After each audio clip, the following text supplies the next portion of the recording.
ಶುಭೋದಯ, ನಮಸ್ಕಾರ, welcome to Yoyo Kannada. ಬನ್ನಿ ಈಗ ನೋಡೋಣ ಈ ದಿನದ ಟಾಪ್ 5 ಪೊಲಿಟಿಕಲ್ ಬ್ರೇಕಿಂಗ್ ನ್ಯೂಸ್.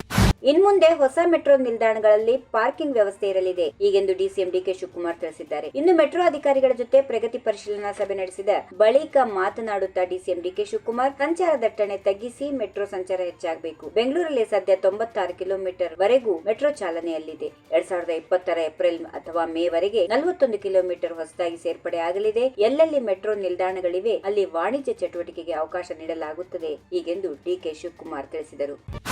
ನಾಯಕತ್ವ ಬದಲಾವಣೆ ವಿಚಾರವಾಗಿ ರಾಹುಲ್ ಗಾಂಧಿ ಮತ್ತು ಹೈಕಮಾಂಡ್ ತೀರ್ಮಾನ ಮಾಡಬೇಕು. ಅವರು ಏನ್ ತೀರ್ಮಾನ ಮಾಡ್ತಾರೋ ಅದಕ್ಕೆ ಬದ್ಧ ಎಂದು ಸಿಎಂ ಸಿದ್ದರಾಮಯ್ಯ ಸ್ಪಷ್ಟಪಡಿಸಿದರು. ನಾಯಕತ್ವ ಗೊಂದಲವನ್ನ ಸ್ಥಳೀಯ ಮಟ್ಟದಲ್ಲೇ ಬಗೆಹರಿಸಿಕೊಳ್ಳಬೇಕೆಂಬ ಎಐಸಿಸಿ ಅಧ್ಯಕ್ಷ ಮಲ್ಲಿಕಾರ್ಜುನ್ ಖರ್ಗೆ ಹೇಳಿಕೆ ಬಗ್ಗೆ ಪ್ರತಿಕ್ರಿಯೆ ನೀಡುತ್ತಾ, ನಾನು ಹೈಕಮಾಂಡ್ ಜೊತೆ ಮಾತಾಡಿದ್ದೇನೆ, ಅವರು ಈ ಬಗ್ಗೆ ತೀರ್ಮಾನ ಮಾಡುತ್ತೇವೆ ಎಂದು ಹೇಳಿದ್ದಾರೆ. ಅವರ ತೀರ್ಮಾನಕ್ಕೆ ನಾನು ಬದ್ಧ ಎಂದು ಪುನರುಚ್ಚರಿಸಿದರು.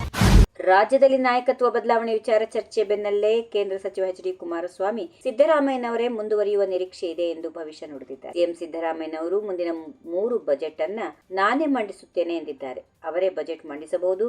ಇನ್ನು ಡಿಕೆ ಶಿವಕುಮಾರ್ ದೇವರ ಜೊತೆ ಮಾತನಾಡಿದ್ದಾರಂತೆ. 45 ದಿನಗಳಲ್ಲಿ ಅವರ ಆಸೆ ಈಡೇರಿಸುತ್ತಾರೆ ಅಂತ ಹೇಳಿದ್ದಾರೆ. 45 ದಿನಗಳಲ್ಲಿ ಏನಾಗುತ್ತೋ ನೋಡೋಣ ಎಂದರು.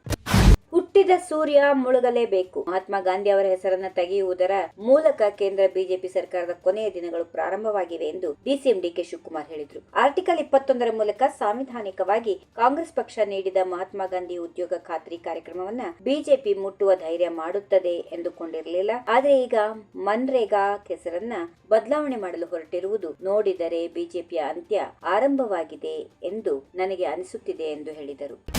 ನಾನು ಈಗಲೂ ಸಿದ್ದರಾಮಯ್ಯ ಅವರ ಪರ. ಡಿಕೆ ಶಿವಕುಮಾರ್ ಅವರು ಎಷ್ಟೇ ಪ್ರಯತ್ನ ಮಾಡಿದ್ರು ನನ್ನ ನಿಲುವಿನಲ್ಲಿ ಯಾವುದೇ ಬದಲಾವಣೆ ಇಲ್ಲ ಎಂದು ಮಾಜಿ ಸಚಿವ ಕೆಎನ್ ರಾಜಣ್ಣ ಸ್ಪಷ್ಟಪಡಿಸಿದರು. ಉಪಮುಖ್ಯಮಂತ್ರಿ ಡಿಕೆ ಶಿವಕುಮಾರ್ ಅವರ ಭೇಟಿ ಕುರಿತು ಪ್ರತಿಕ್ರಿಯೆ ನೀಡಿದ ಅವರು, ಶಿವಕುಮಾರ್ ಅವರು ನನ್ನನ್ನು ಹುಡುಕಿಕೊಂಡು ಬಂದಿರಲಿಲ್ಲ. ಅವರು ಪಕ್ಷದ ಅಧ್ಯಕ್ಷರು. ಅವರು ಯಾರನ್ನಾದ್ರೂ ಕರೆದು ಮಾತಾಡಬಹುದು, ಚರ್ಚಿಸಬಹುದು. ಅದರಲ್ಲಿ ಯಾವುದೇ ರಾಜಕಾರಣ ಇರಲ್ಲ. ಪಕ್ಷ ಸಂಘಟನೆ ಬಗ್ಗೆ ಹೇಳಿದ್ರು, ಆಯ್ತಪ್ಪ ಮಾಡೋಣ ಎಂದಿದ್ದೇನೆ ಎಂದು ಅಷ್ಟೇ ತಿಳಿಸಿದರು.